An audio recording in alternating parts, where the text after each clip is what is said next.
Welcome to Living Martial Arts with Master Ray Gale, aka the Dark Master. Living Martial Arts discuss and examines the everyday exercise, philosophy, and lifestyle of the martial arts enthusiast. The host talks about his own training, past and present, and he also interviews many martial artists to discover how they continue to live their own martial arts journey. Tune in for top tips on how to get the best out of your martial art. Or perhaps you're thinking of starting a martial art. This podcast offers you an easy way to dip your toe in. Sign up for the newsletter at livingmartialarts.com and get regular updates and training tips direct to your inbox. Follow the Dark Master on Twitter, YouTube, and Instagram at Living Martial Arts.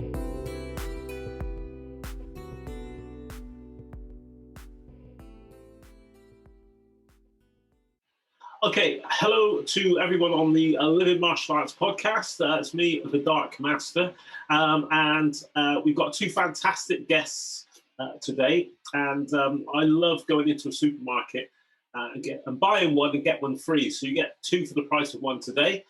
We have Miss Susanne Klein and Miss Karen Parker, both Taekwondo instructors. Both have been teaching some while, and also. The purpose for this podcast is to discuss Susanne's school that she started last year in lockdown, a very, very special school, and something that I'm hoping a lot of instructors will take on board. So without further ado, what I'd like to do is to get just a brief overview of your journey so far and how you've come to this place. So Susanne, perhaps you can start and let us know. Okay, thank you. So I came over from Germany 26 years ago.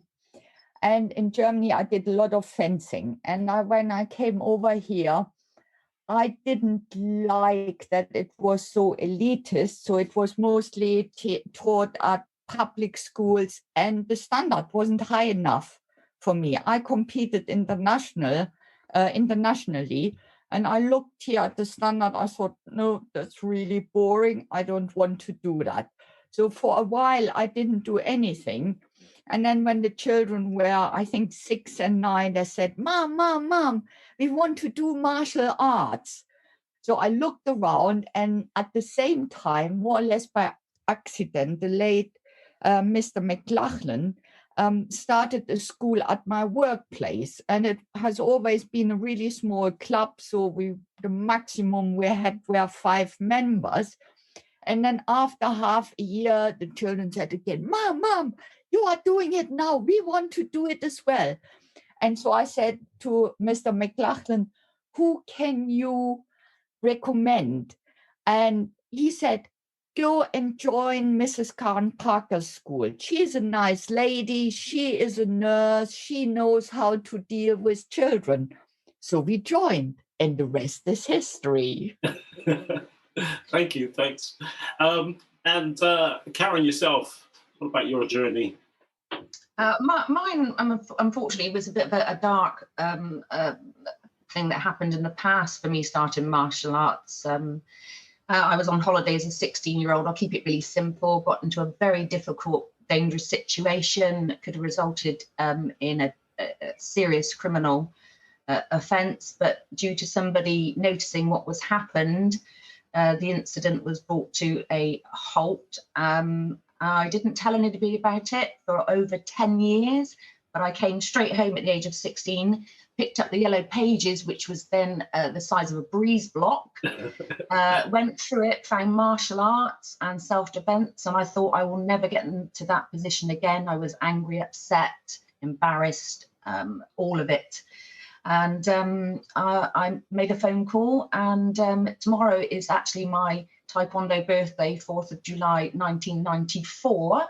Was when I started, and I walked into a dojang, and the rest is a very different history that would have not have happened from a very bad thing. Turned out to be the most amazing thing. At the moment we're on the Tough Old Birds chapter, which is an incredible journey, which is I hope will never end. No, that's true, and I think the the thing about this, as I say to everyone, is that our taekwondo journeys could probably take 3 days to go over in some detail. But it's nice to get a bit of an overview. Sort of coming back to yourself, Susanne, on your, the school that you started during the lockdown. It's I don't know. It's a great example. When I was asked to have the chance to grade them, I jumped at it. I really, really jumped at it. And actually, what was so surprising about the ladies there was that the first grading, yeah, they were okay, but the second grading, the improvement was just unbelievable. So, you obviously put them through their paces during that period. And I don't know, they just seem to love it. Yeah, in my school, the tough old birds, I tell them when they are completely rubbish.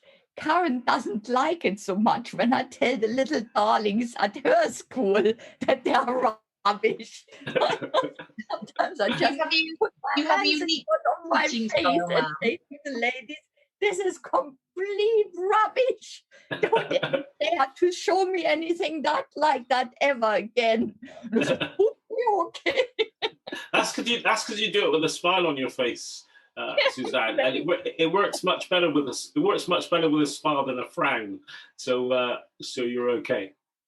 But I think the thing is as well, we do it Monday, Tuesday, Thursday, and Friday, and we do it for 30, 45 minutes. And I think often, but not too exhausting. That's the secret for them. Yeah. We always do a warm up with I bought these elastic bands, and then we concentrate on one or two aspects. And because we do it in these small steps, I think it's not, they are not completely exhausted afterwards. And they always have the feeling they have done something, they have succeeded in something, but they're not completely shot. So it wasn't beyond their capabilities. Yeah, definitely. But you have to admire their dedication. We're looking at a club that trains 4 times a week, and how you teach them in these small bite-sized chunks. And they are, they want tomorrow to come almost immediately. They're so loyal to the classes. And this has all been unexpected. This is just evolved. And, hats off to them. They really try. They could put some younger people to real shame for their dedication to something very new. Yeah, definitely. Oh, hang on. I'm just pressing my... Go on. Okay. So anyway, so since then, they have improved enormously. So I have to modify stuff because, some that are half metal, artificial hips, artificial knees, you name it. So they can't really do quick turns. So I replace it with stepping around. But, I always say, use your last 3 brain cells you have and remember the patterns. And they do it. And they're getting better and better. And I don't think you're being fair to yourself, ma'am. You just the average age of those ladies is what, 75? The average age-ish? I think the youngest will turn now 65, and the oldest has turned 85. Yes, that's right. And I don't think they really go off the syllabus at all. Hats off to you. You literally get them to do it, and all you do is just slightly alter things. Like when we do the grading, I must admit I'm panicking as they turn around because they are unsteady. But you don't let them off anything. You've already broken the wall in your road because of doing wall press ups. Okay, so the wall has disappeared, and you must sort of let people know that their dojang is the street. Okay, so they're in front of everybody. So their dojang is their street. And I'll go into some of the answers when I've asked some questions at the grading. It bowls me over. But you have broken a wall with press ups, and you alter things. Some of them do it on their knees, some of them do it on the wall. It's incredible. You really don't move off the syllabus. No, and I mean, it's quite important because in a group we talked about it. and you know that as well. You too as well. When you get older, people start treating you like you are a little bit gaga already. So, for example, with all my medical records, I said I want my full titles on my records. I will not be addressed with dear or darling or whatever, or with my first name when I go to the hospital. There will use my full title, full stop. But anyway, and with the ladies as well. When you get older, suddenly, even no one knows when you would die. Suddenly they were treated like it's not worth it anymore to start something new because you don't live so long anymore, or you know, you are too old to learn something new. I said, come on. I said to them, we can do that because what, you could live another 3 days or another 20 years. Who knows? Well, just I can't remember what you said to them, ma'am, when you said they were worried about getting that. So they, you know, some of the stuff, we could talk about these ladies for forever. It was when they said, well, are we ever going to reach black belt? What was it you said back to them? I can't remember, in your brilliant way. What was it you said about them when they said, you know, are we going to get to black belt? Because of the amount of time, obviously. Yes, but only when I put it on your coffin. Can I just say I'm gonna just repeat some stuff, because I think I may have lost the first bit of the recording, but it's not a problem. It's not a problem. So anybody listening to this, you might have called it halfway through, but I'm hoping that maybe I'll get the full thing. But we are talking to Miss Susanne Klein and Miss Karen Parker, both Taekwondo instructors, and we are discussing a school started by Susanne Klein during the lockdown. What we may do, actually, I may come back to your journey again at the end, so you might have to repeat that. This is the trouble with technology. I actually normally use a system called Squadcast, which actually records each track separately. But anyway, that's another system. That's another story. So we're talking about the school that Susanne started, and what sort of age range, you have sort of alluded to it a little bit, but what sort of age range do you have? Yeah, between 65 and 85. So we are 8 in total, only 2 are under 70, the rest is over 70. Wow. And it's awesome, isn't it? Because I mean, I'm sure you know, Susanne, Karen, I'm sure you find it. I mean, I have young people in their 30s and 40s come up to me and say, oh, do you think I'm too old? And I look at them and laugh. And sometimes it can come over a bit rude because, you know, I know that within our organization, we have a young gentleman who is 90, who started last year as well. So to think that you're too old in your 30s and 40s, I think perhaps that just shows where society is at the moment.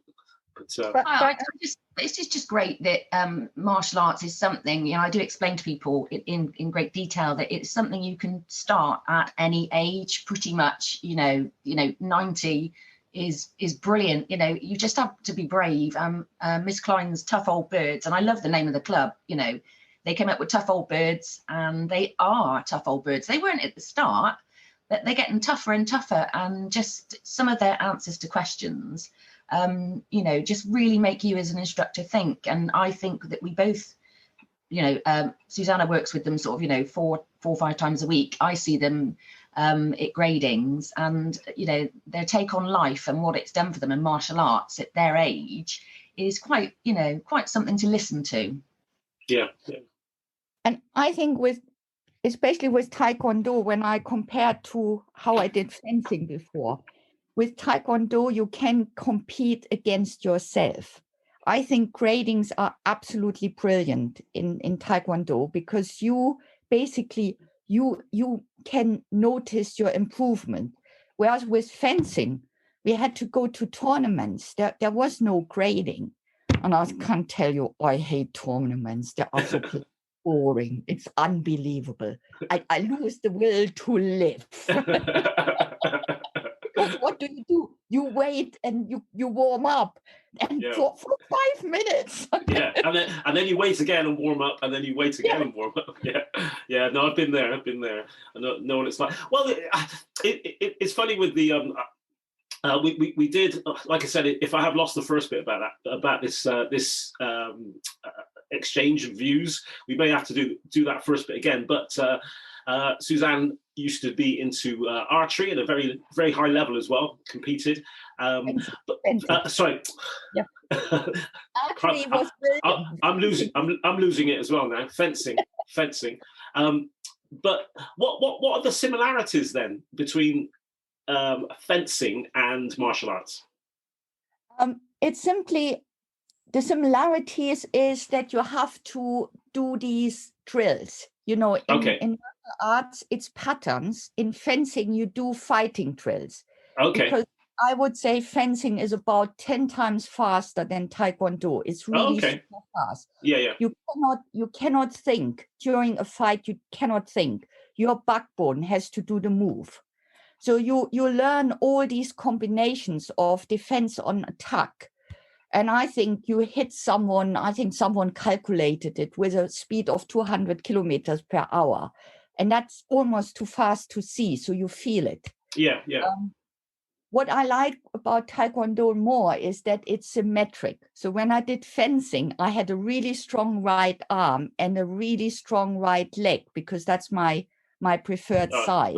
Yeah. And you could see it. I didn't look symmetric.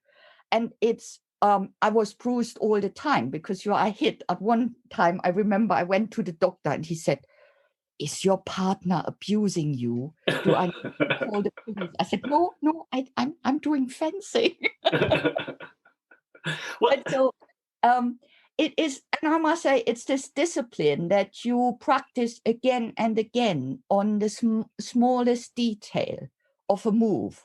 Yeah. And that makes Taekwondo attractive for me as well. It's not, I said already, I don't like tournaments, how far I get, but that I can polish even how my fingers look like, or how much in L stance, how much my toes come in.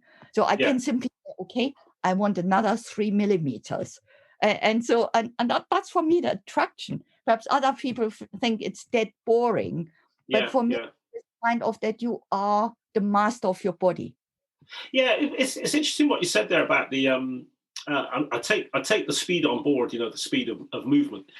I actually think, as having competed internationally at Taekwondo, I think you have to have the same mindset. You have to practice something so much that it's got to be part of you. Because once you think about it too long, the moment's gone.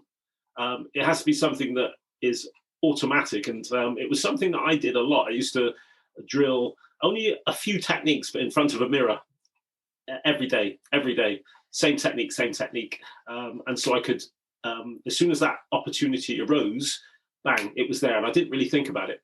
It was sort of straight in.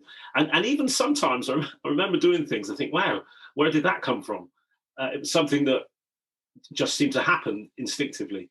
But that's an interesting viewpoint in the similarities, the two. And I think also as well is that if you take, the similarities with all sport, things like balance, for example, is obviously extremely important in fencing, but it also is in Taekwondo. I think sometimes people don't realize how important that is generally for physical activity. So there we go. Mrs. Parker, what about yourself? I mean, you've as you mentioned before, with the school that Susanne is running, we're both. I'm in awe, to be honest. I was speaking to a physiotherapist today. I was telling him about that class, and he thought it was awesome because he says he has a lot of people that he would love to refer to do things like this because it would do them such a lot of good. Instead of sitting down on a chair. Watching TV, just getting up and just lifting one leg and learning to balance better, and trying to avoid the pitfalls as you get older, literally falls, is so beneficial. I think some of the answers that they've given at gradings will give the listeners a sort of like an insight into what it does for them. So when they started, I'll tell you what, it's probably one of the only gradings that they bring a lump to your throat because of their honesty. And over a year down the line, I asked them some they've got their handbooks. It's great. We treat them just like students. We don't give them anything, their ages regardless. So I ask them some normal theory handbook questions, but I always like to follow up with one personal for them. And the first grade, and I said, well, why did you take up Taekwondo? And then the next grade, and I said, what has Taekwondo given you now you've been training? And the answers just are incredible. So one is the fact that they've improved their memory and that they can remember things. And one is having some investigations into memory. And she said that doing this with Susanna is helping and improving her loss of memory. Another great one is their bladders are a lot better. Okay, so all this movement and all this squeezing of the core and inside them and doing the sit-in stance is improved incontinence. Their balance and their mobility and their joints, their arthritis doesn't hurt so much. And the fact that they are spending quality time with other people, literally right outside their houses, which this would not have happened if it weren't for Susanna and them joining together almost every day. And I know for the fact that one day Susanna was late, so they started banging on her kitchen window and said, you're late, and got her out into the road. And they're waiting, and they've got, they weren't going to have dough box. They have dough box now. They found it really strange to move in them, but they've literally got used to it, and they take it on board, and they're eager to learn. And another one was a lady who said, I can't leave my house. I am a full-time carer for my husband, and I sit and look out the window all day, every day. But now I can go outside of my window with Susanna and the other ladies and feel like I've got a life. But my husband is literally where I can see him. Yeah. We have tried a hall once, but I actually think they prefer the dojang in the road. They have tried a hall when they've been able to. Yeah. And I don't think it gives them that same feeling, because they are unique, and training out in the street in front of everybody is giving them, something really for them in later years when they were sort of like winding down. And with Susanna's help, they're winding up. Yeah. No, that's a great explanation, and I think also what it says, and certainly what it says to me, is about whatever happens and however old people get, they need to keep moving. They need to keep moving. I think that's the problem where people get old quickly, is they stop moving. And well, I would like to borrow Susanna's students, because I know that we're brushing on medical stuff, and there's a lot of things out there that say that the younger generation should interact with the older generation and share something. Now, we could do that with Taekwondo. I wish we, could get, maybe one lesson a year where we take junior students, as in a young age, and they go and train with the tough old birds. And, just that crossover and that age gap is something medically and psychologically really good. Yeah. No, definitely. I think it'd be great to, at some point, even have them sort of do a demonstration somewhere, so people can actually see and say, wow, if they can do it, I can do it, type thing. But taking nothing away from them. Also, I mean, they're quite brave, in all honesty, to be able to just say, right, okay, we're going to have a go at this. Because as you say, they're training outside. There's concrete beneath their feet. And they do it in all weathers. They don't get phased. They do not get phased. They're banging on Susanna's kitchen window, literally, or stood waiting for her. She is busy with work, and they're waiting. And they've trained in the snow. We've got a photograph of them training in the snow. And they don't miss a lesson. They don't. If it's raining, it doesn't matter. It's still a lesson. It's literally, they block all of that out because they're so focused on what they're doing, and they're genuinely having a good time. And I think maybe in the future we could maybe ask one of them. I love talking to them. And it's the best grading ever, because we get champagne at the grading. I'm sorry, but we do. It's the only grading that I've ever been to where we get champagne at the end. It's great. Yes, yeah. No, it's awesome, and it just goes to show, as you said.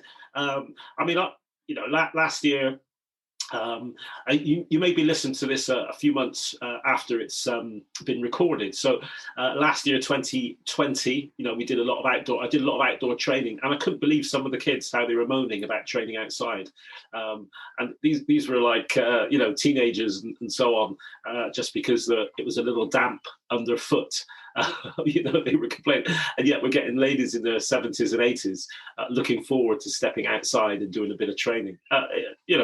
Such an example. It's great. It is, you're right as well. I do worry. They have got a concrete dojang, and me and Susanna talk about. So they're learning Dangun at the minute, aren't they, ma'am? So we talked about the turn before the twin forearm block, and I suggested that they didn't spin around backwards because they are unsteady, but we really don't let them off anything. So we're just doing it by stepping instead. I think that's what we discussed, and yeah. I leave it to Susanna to decide. I'm just there for ideas, and with the kicks and things. I said, but I just think that they're side kicks to start off with, because this is really new, sort of new to both of us.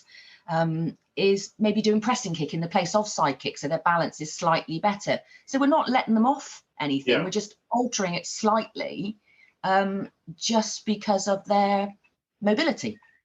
Yeah, definitely. Well, yeah. I think we're talking about this, but there's so many gems in here that we sort of miss. The fact that they are getting out there, they are becoming more mobile, and also I think society is to a certain degree to blame, in the sense that you go to a doctor and you say, "Oh, doctor, my leg hurts," and they'll tell you to. That's not the same with all doctors, but they may tell you to sit down and wait till it feels better. Instead of giving you a method of still moving, but trying to improve the leg in some way. Generally, as a general rule, not moving at all doesn't help much with anything, in my experience. I'm not saying there are certain conditions, obviously, but I think particularly when you're getting old, movement is so key, isn't it? It's so key. I hope that I never stop moving.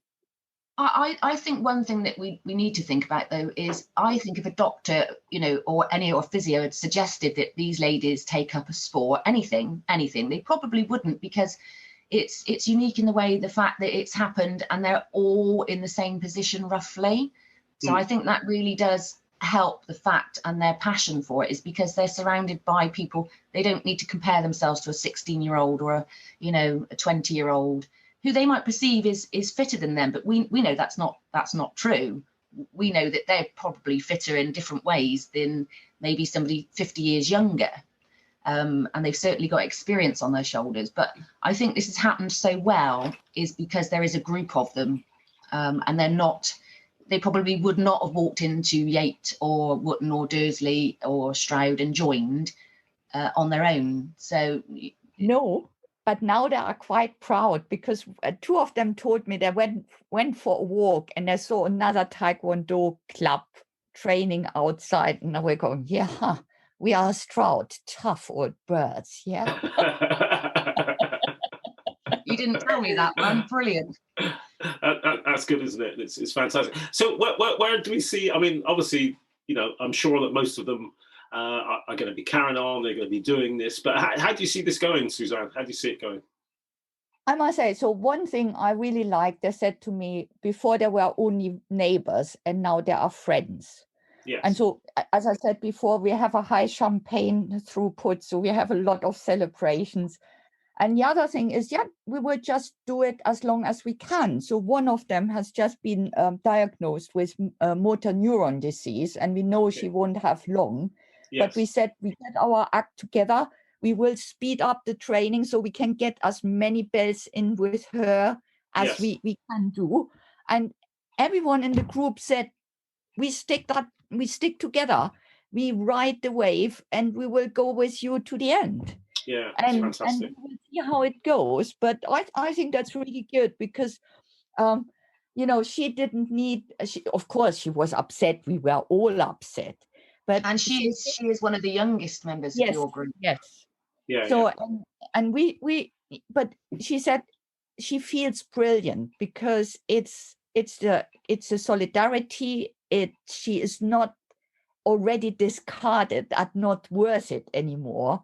And she said she feels that, for example, in her arms, the connections are going. But she said I bought these elastic bands, the exercises every day, she feels simply good. And I hope we can delay it as much as possible, but we will find ways around it. And I think you can drink champagne until you kick the bucket. literally, yeah, literally. In a couple of ways, I would suggest. Well, I'm actually coming to the end of the time on this. So in a moment, we're gonna stop and it's going to be the end of this podcast. But first of all, what I want to say, ladies, is that I want you to promise that we'll do another one and we'll get a catch up on how the school is going and how the ladies are doing. I think it's a great thing for instructors to get hold of, and that makes us truly inclusive. You know, when your youngest student is 4, and then you've got students in their 80s, you know, male and female, all through the age range. I think it's fantastic, and hopefully some of the instructors listening to this will think, wow, you know, I'd like to do that, and hopefully they will. So it's an incredibly rewarding, you know, I only visit them for gradings, but I ask about them all the time, and I know Susanna's proud of them. But it's a great thing to look at, you know, and ask us, because we can tell you how rewarding it is. Brilliant. Well, the last word is with you, Susanne. What are you saying? I would say I'm happy that I can teach old ladies. As I said to Karen, I have my difficulties with the young ones when they are below hip height. But the older ones are okay.